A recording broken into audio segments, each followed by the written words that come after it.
Assalamualaikum warahmatullahi wabarakatuh. Om Swastiastu, Namo Buddhaya, Salam. Salam kebajikan, salam rahayu, salam taklim makrifat. Kajian ilmiah metafisika tasawuf Islam. Yang ini adalah edisi ke-19. Yang kita angkat kali ini adalah tentang zikir yang membersihkan. Sebagaimana disampaikan oleh Nabi bahwasanya segala sesuatu itu ada obat pembersihnya, dan obat pembersih hati atau kolbu adalah zikrullah. Tetapi pada kenyataan sekarang di zaman ini, di akhir zaman, banyak praktek zikir itu malah sebaliknya, bukan membersihkan tapi malah nyampah. Amalkan zikir ini sebanyak ini kamu akan begini.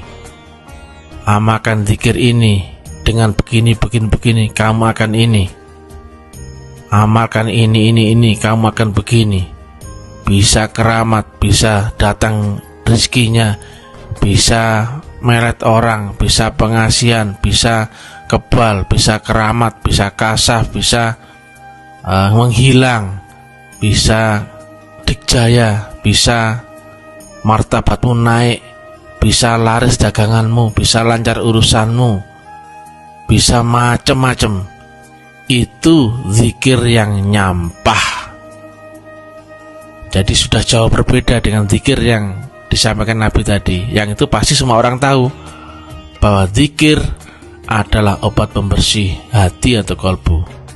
Tapi kenyataannya sekarang lebih banyak orang yang berzikir memakai gelombang infra.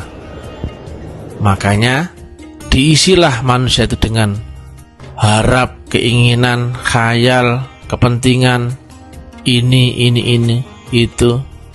Yang itu maunya orang itu sifatnya instan, tidak kenal Allah, tidak belajar mengenal Allah, tapi maunya untuk kaya, kebal, laris, lancar, derajat, kemudian sakti, bisa ngobati orang, bisa nerawang, bisa terbang, bisa ini. Itu jelas zikir yang menjauhi Allah Ta'ala, itu turun gelombang. Makanya jangan kaget ada praktek pesugihan, instan, ngepet instan, kaya, bisa kaya itu. Melet pun demikian, aji pelet, semar mesem, jaran goyang dan sebagainya. Itu bisa memengaruhi orang itu. Karena apa? Lewat gelombang jin. Bisa. Penglaris pun demikian, daganganmu bisa laris itu. Karena apa? Ada campur tangan jin situ. Dan engkau malah menjauh daripada Allah Ta'ala. Dan semakin engkau ketergantungan, maka engkau setelah matimu pasti turun gelombang di dimensi orang yang membantumu itu. Kalau yang membantumu jin, ya akan turun di dalam kelahiranmu di alam jin. Kalau engkau nafsumu yang condong, dominan, maka engkau pun akan dilahirkan menjadi binatang. Engkau nggak tambah mendekat ke hadirat Allah Ta'ala, tapi malah turun gelombang. Itu yang kami maksud dengan zikir tetapi pakai gelombang infra. Walaupun zikirnya disebut-sebut sih bagus, ada puasanya, ada menyebut-nyebut nama Allah atau la ilaha illallah, atau membaca kalimat thayyibah atau apa. Tapi prakteknya dengan gelombang infra, maunya pun mau instan. Jika metafisik yang dikontrol oleh akal, berarti itu metafisik di bawah akal. Jika metafisiknya bisa dipesan oleh akal untuk ini, itu pasti metafisik infra. Karena metafisiknya berarti metafisik di bawah akal, maka bisa dipesan akal. Contohnya begini, amalkan ya zikir ini, kaf ha ya ain shot, sambil pukul-pukul kepala tanganmu ke lantai, nanti engkau punya pukulan jarak jauh. Nah, itu amalkan ini. Summum bukmun umyun fahum layar jiun fahum layar yubsirun, sambil bayangkan wajah lawanmu, tumbang dia. Itu amalkan ini sambil lihat matahari terbit setiap pagi selama 40 hari, rizkimu akan bertambah. Itu amalkan ini sambil puasa mutih, nanti akan ini. Itu hampir praktek metafisik sekarang adalah metafisik infra. Orangnya nggak kenal Allah, masa kau berharap itu yang datang malaikatnya? Nggak mungkin lah. Kenal Allah aja enggak kok. Ibarat kalau misalkan engkau kirim surat nggak tahu alamatnya, ya pasti nggak sampai lah kepada alamatnya kau tuju. Tahu-tahu ada balasan suratmu, kira-kira dari mana balasannya? Ya pasti bukan dari Allah, karena suratmu aja nggak sampai, gelombangmu nggak sampai, caranya nggak tahu, gurunya nggak tahu. Tahu-tahu suratmu berbalas, kau dapat keramat, kau bisa mengobat, kau bisa sembuh dari penyakitmu, kau dapatkan melet orang, kemudian kau bisa ini, bisa itu, bisa ini, bisa itu. Yang itu ternyata kau dapatkan dari gelombang infra. Yang menyusup dalam gelombangmu itu ya gelombang jin, gelombang siluman, gelombang ini, nafsu dan sebagainya. Maka biasanya ini orangnya itu makin nyampah di dalam kalbunya, makin kuat kepentingannya, makin kuat harapannya, makin kuat egonya, makin kuat keakuannya, makin kuat ini itu, maka nafsunya makin kuat. Padahal mestinya zikir yang tadi kata Nabi, zikir yang membersihkan atau tazkiyatun nafs, mestinya membombardir hijab yang membungkus kolbumu sehingga bersih, sehingga engkau kembali bisa mengenal Allah. Manusia yang tidak kenal Allah kan intinya karena terhijab. Padahal saat bayi lahir itu masih kenal Allah, tapi seiringnya waktu, setiap kesalahan kata Nabi meninggalkan titik hitam di dalam kolbunya, sehingga saking banyaknya kesalahan sehingga kolbunya tertutup hijab. Akhirnya tidak ada celah lagi kolbumu untuk bisa mengenal Allah. Intinya gitu. Dan itu kata Nabi loh ya. Nah, coba kita terangkan secara ilmiahnya. Maka jika kolbumu telah tertutup, hubunganmu pun sudah putus sama Allah Ta'ala itu. Nggak ada celah, berkerak di situ, seumur hidup nggak pernah dibersihkan. Maka ada zikir yang lain yang beda dengan yang tadi yang kami sebut-sebut itu. Ada zikir yang dari gelombang ultra, tadi kan infra. Nah, kalau ultra dimensinya lebih tinggi daripada akal. Kalau tadi infra itu dimensi lebih rendah daripada akal, maka bisa dipesan akal. Kalau ultra, akalnya malah lumpuh, hilang nanti akalnya. Dia tersubstitusi masuk ke alam dimensi yang lebih tinggi, medan magnet yang lebih tinggi, yaitu dia masuk ke alam rahmat, alam ridho, alam kepasrahan, alam tawakal. Yang itu dirinya pun lenyap, fana.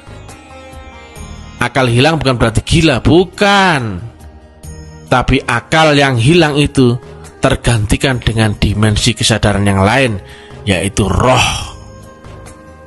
Naiknya akal ke dimensi di atasnya akal berarti dia masuk ke dimensi kesadaran yang lain, yaitu roh. Hilang akal itu bukan berarti hilang kayak orang gila gitu, bukan. Dia tetap seolah-olah bisa berpikir, seolah-olah bisa mengontrol panca indera, tapi pusat kontrolnya bukan lagi di otak, tapi di hati sanubari. Ini kontrolnya roh, pintu gerbangnya roh.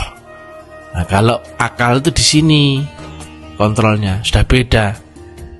Maka membersihkan itu termasuk dengan seluruh khayal, keinginan, angan-angan, harapan.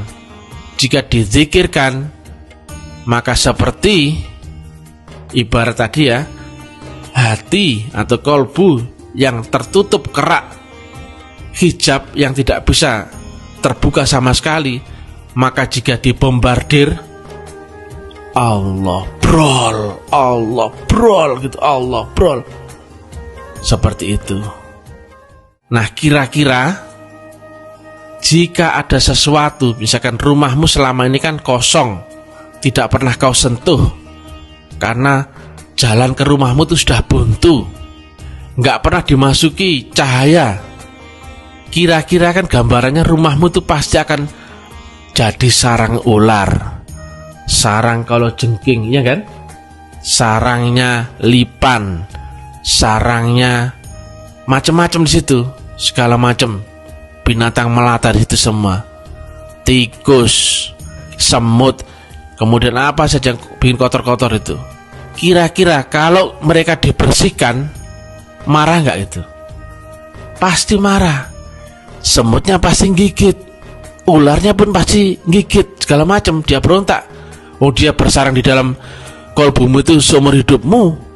Tahu-tahu dizikirkan, zikir yang membersihkan. Tadi kan zikir kompromi. Kalau infra zikir kompromi, itu jembalang-jembalang jin-jin yang dalam dirimu itu diaktifkan beserta jin yang bisa jadi guidernya, jadi untuk bisa kasah, bisa apa itu tadi yang infra. Tapi kalau zikir ini, zikir yang menggunakan gelombang nurun ala nur, yang tekniknya disebut dengan kalimatullahil ulya, maka zikir ini membersihkan. Dibombardir itu kotoran itu, kerak itu, maka biasanya rasanya akan sakit.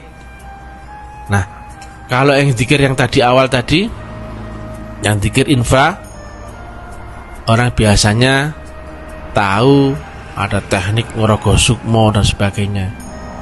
Tapi kalau zikir ultra, zikir yang di atas alam dunia, di atas alam sadar, itu nanti zikir yang nanti ke arahnya menuju arah gelombang murakabah. Nanti ujungnya nanti menjadi takwa. Takwa itu makna syariat kan biasanya dikenalkan orang itu kan mengerjakan perintahnya, menjauhi larangannya. Bukan itu. Takwa itu kondisinya telah beserta dengan Allah. Jadi beserta dengan Allah pasti kenal Allah kan gitu. Maka dia telah beserta dengan Allah. Stasionernya manusia biasa, tapi dalamnya telah beserta dengan gelombang Allah Ta'ala. Itu takwa. Isinya, dimensinya, alamnya, gelombangnya, frekuensinya telah beserta dengan Allah. Itu takwa. Zikir yang membersihkan, ibarat kain kalau dibersihkan. Nah, tahulah sendiri, kain itu direndam air, dicampur rinso misalkan. Panas ya itu? Panas. Kemudian diucek berkali-kali dibuanglah nodanya itu. Kemudian diperes pula. Oh, sakit itu. Diulang lagi, ucek lagi, peras lagi, ucek lagi, peras lagi, direndam sama air berkali-kali. Belum bilang nodanya, diulang lagi, belum hilang nodanya, diulang lagi, terus. Karena nggak bisa hilang-hilang, pakailah Baiklin, lebih panas lagi. Dibilas lagi sama sabun, dibilas lagi sama pengharum. Baru kemudian diperas. Belum selesai, dijemur, dipanaskan. Belum selesai lagi, terakhirnya disetrika. Loh, itu proses pembersihan. Jadi zikir itu rasanya sakit. Nah, kalau zikir yang membersihkan loh ya, dibersihkan tuh pasti sakit. Beda kalau zikir yang tadi, zikir pesanan. Amalkan ini, kamu akan ini. Kamu amalkan itu, kamu akan itu. Itu zikir pesanan akal. Nah, kalau zikir pembersihan, rasanya sakit. Akalmu akan melemah, nafsumu akan lemah. Maka lambat laun engkau akan fana, hilang dirimu. Maka zikir yang ultra ini beda dengan zikir yang infra tadi. Zikir ultra itu memakai gelombang kesadaran di atas alam akal. Pelan-pelan ya, di atas alam akal. Maka akalnya tidak dipakai. akalnya dilumpuhkan, termasuk seluruh panca inderanya dilumpuhkan. Teknisnya bagaimana? Ini kita kasih secara ilmiah ya.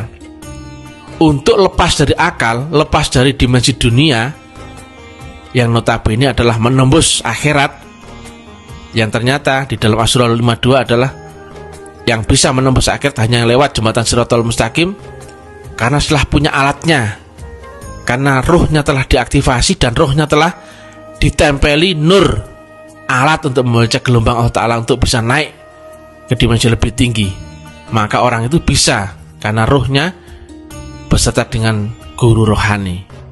Nah, kembali lagi, praktek zikir rohani maka mesti mematikan akalmu. Tapi bukan berarti gila, bukan. Mematikan seluruh panca indramu.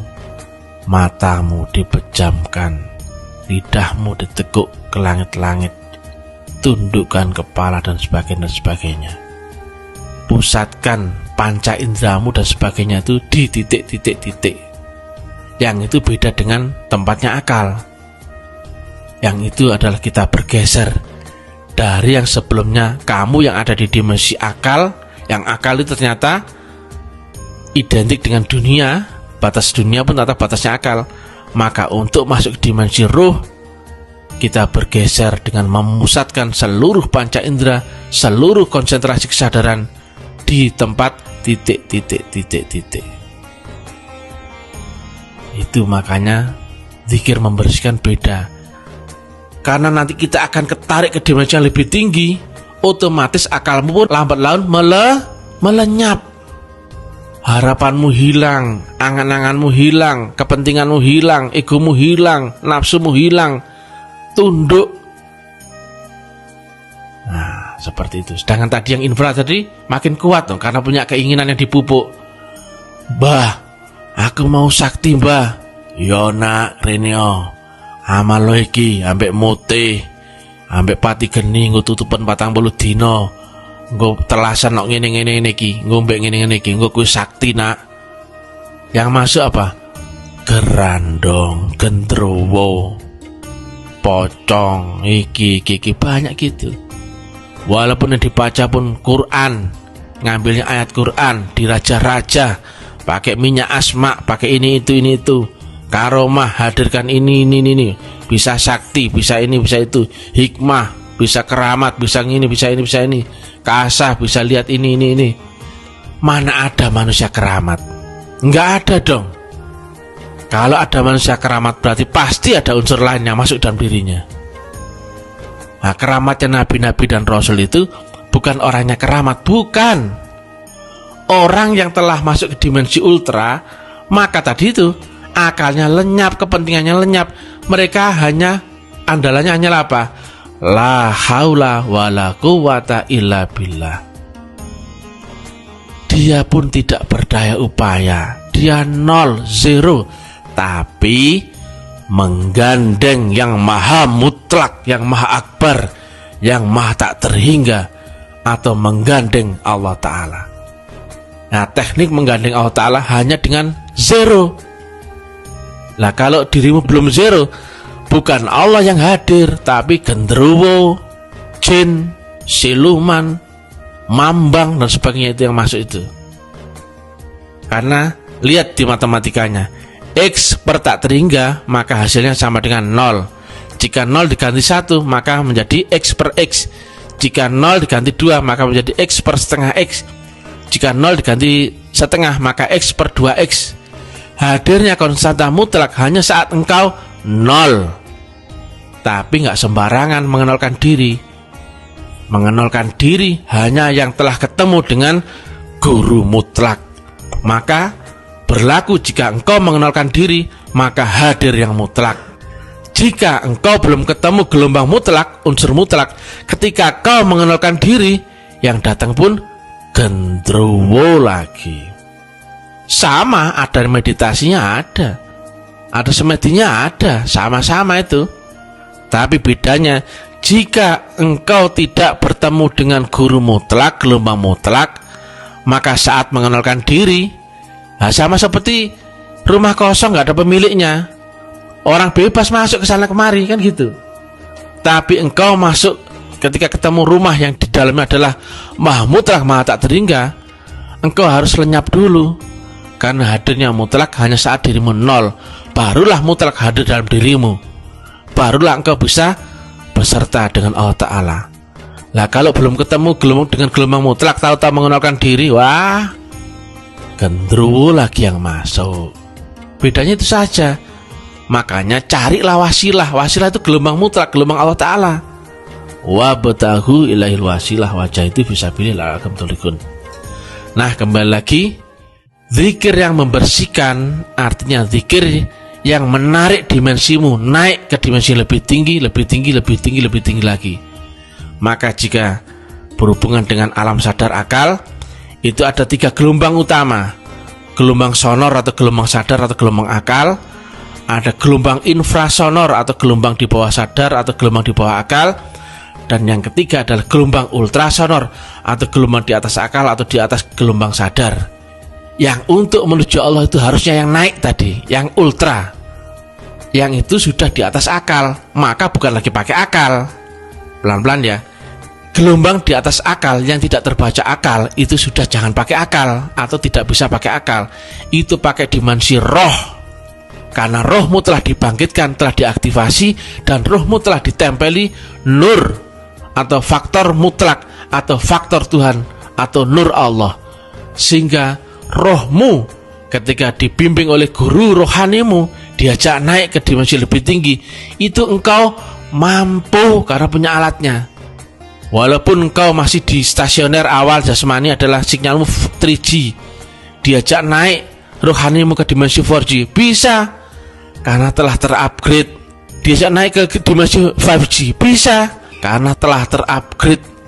Diajak naik ke dimensi 5G, 6G, 7G, 8G, 9G, bisa karena di dimensi rohmu yang telah diaktifkan telah ditempeli unsur limit tak terhingga. Maka dijak kemanapun oleh guru rohanimu, ketika telah siap dan disiapkan, engkau pun mampu. Maka itulah yang disebut dengan Mi'raj. Mi'raj itu masih naik gelombang, bukan ceritanya.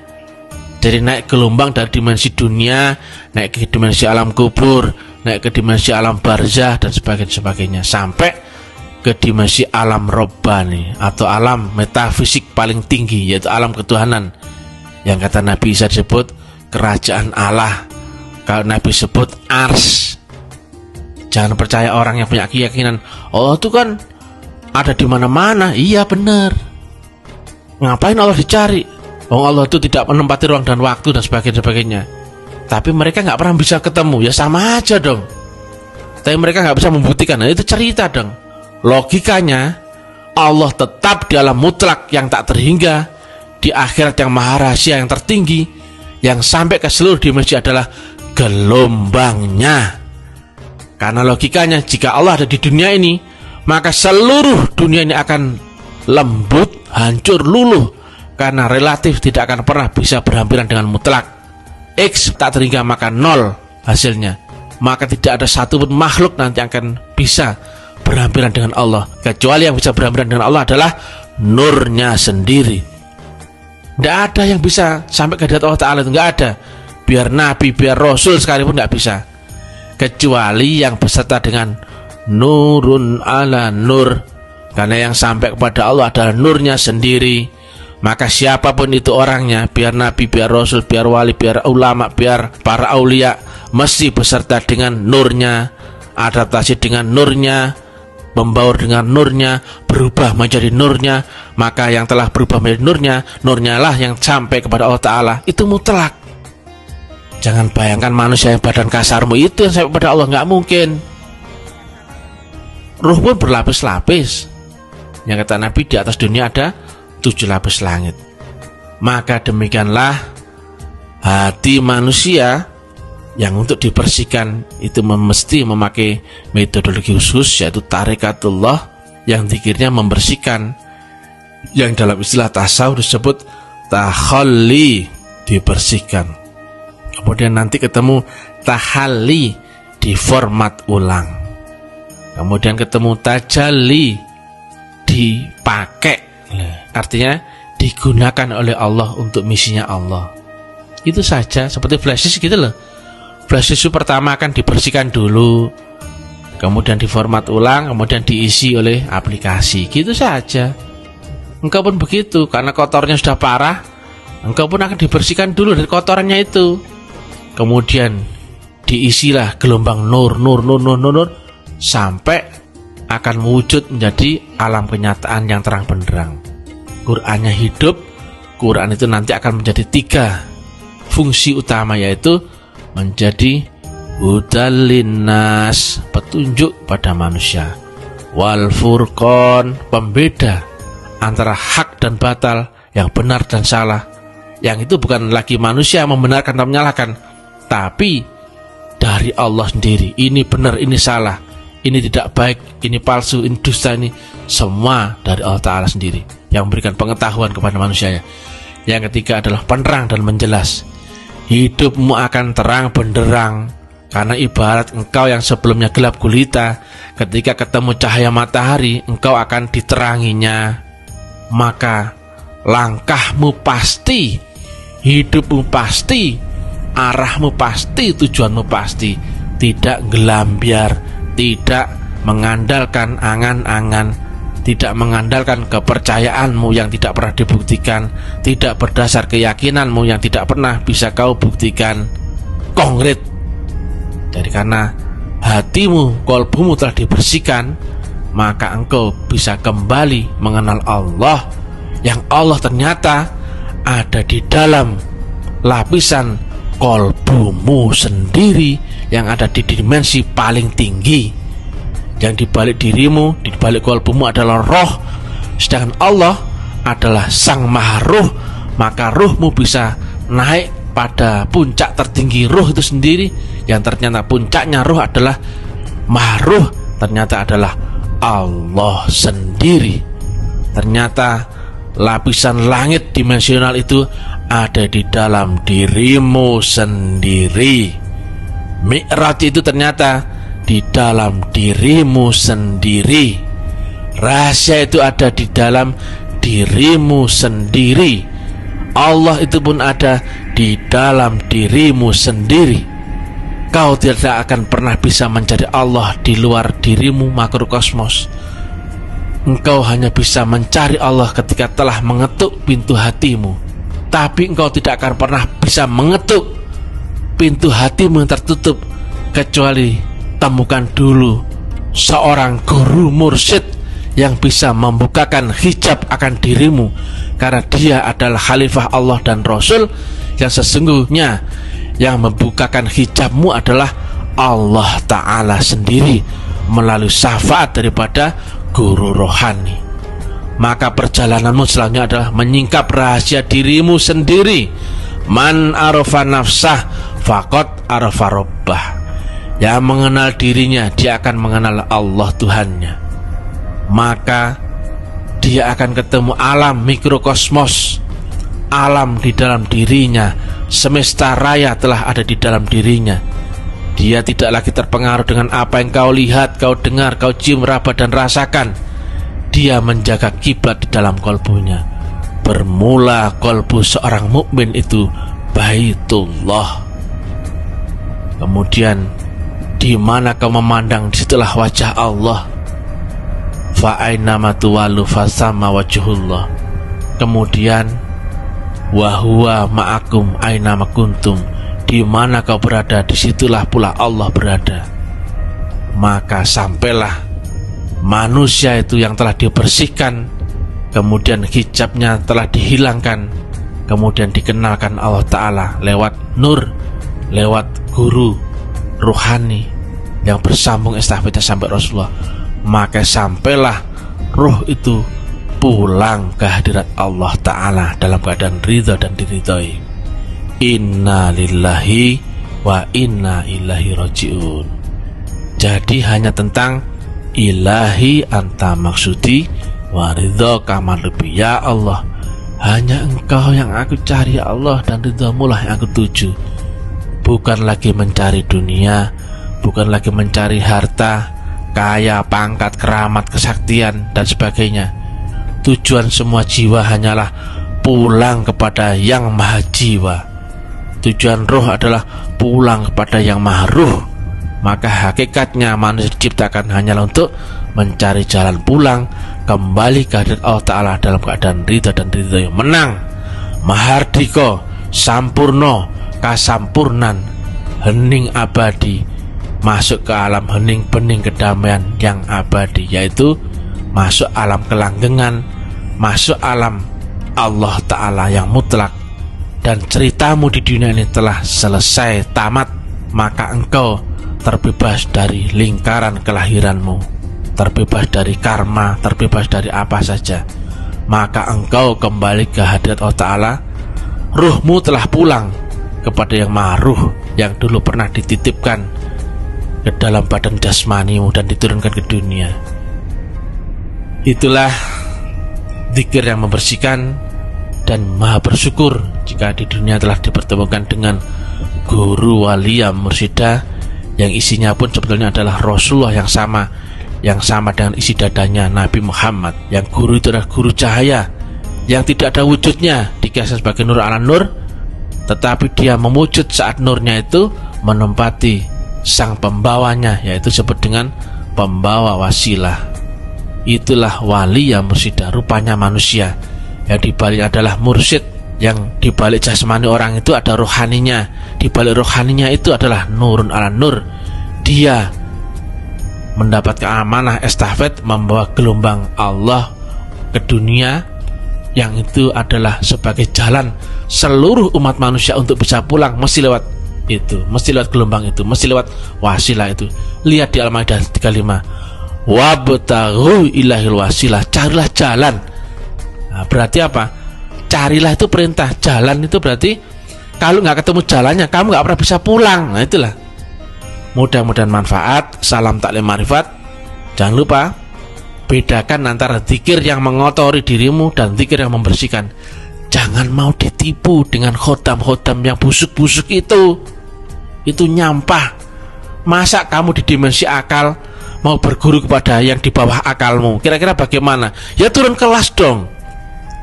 Jangan mau walaupun dikecoh dengan tawaran kesaktian, kasaf, bisa ngobat, bisa ini, bisa itu. Tujuanmu hanya untuk pulang rohmu. Jadi jangan terkecoh ya. Salam kebangkitan tasawuf ilmiah. Jangan lupa Islam itu sangat ilmiah, maka pakailah nalar tinggi yang logis, yang sesuai dengan fitrah, sunatullah, hukum alam, hukum ilmu pasti, bisa diriset, bisa dianalisa, dan juga wa amaliyun, bisa dibuktikan. Karena taklim marifat kita akan kupas semua dengan sudut pandang ilmiah. Jadi bukan dogmatis, bukan ngelindur, bukan ngayal, bukan fiktif, bukan teori yang bulat, ruwet, mumet. Bukan seperti itu. Jangan lupa ikuti uraian kami di FB, WA, YouTube, Instagram, dan lain-lain. Dan bagi yang berniat serius ingin belajar, silakan hubungi admin. Bantulah share uraian taklim ma'rifat kemana-mana agar banyak saudara lain ikut tercerahkan. Ini akhir zaman. Sangat sulit engkau menemukan informasi tentang guru rohani, guru yang menjadi estafet khalifahnya Allah dan Rasul di zaman sendiri. Engkau akan sulit menemukan orang yang menceritakan agama yang benar, yang hak, yang turun dari sisi Allah Ta'ala. Kita akan makin ketemu banyak orang yang menceritakan agama tapi iman gak sampai kerongkongan, cuman di mulut, cuman cerita, cuman lip sync. Maka kami cukupkan. Ilahi anta maksudi waridhoka madhubi. Wassalamualaikum warahmatullahi wabarakatuh. Salam rahayu, salam rahayu, salam persaudaraan untuk seluruh agama, seluruh golongan, seluruh aliran. Karena Islam adalah rahmatan lil alamin, rahmat buat semuanya, rahmat buat semesta, bukan hanya kepada golongan atau aliran tertentu. Assalamualaikum.